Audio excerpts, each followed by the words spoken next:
ఏది అయినా ట్రై చెయ్యి ఆచి చికెన్ మసాలా. ఆచి చికెన్ మసాలా. తెలంగాణ అసెంబ్లీ శాసన మండలి బడ్జెట్ సమావేశాలు ఈ నెల 30వ తేదీ వరకు జరగనున్నాయి. స్పీకర్ సోమవారం ఛాంబర్లో జరిగినటువంటి బీఏసీ సమావేశంలో ఈ నిర్ణయం తీసుకున్నారు.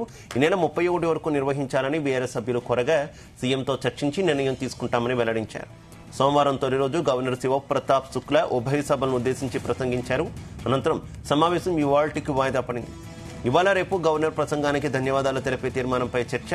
19న ఉగాది పండుగ సందర్భంగా ఉభయ సభలకు సెలవును ప్రకటించారు. 20న ప్రారంభమయ్యే సమావేశాల్లో అసెంబ్లీలో ఉప ముఖ్యమంత్రి ఆర్థిక మంత్రి మల్లు భట్టి విక్రమార్క, మండలిలో శాసనసభ వ్యవహారాల మంత్రి దుద్దిల్లో శ్రీధర్ బాబు రాష్ట్ర బడ్జెట్ను ప్రవేశపెట్టనున్నారు. 21న రంజాన్, 22న ఆదివారం సందర్భంగా ఉభయ సభలకు విరామం.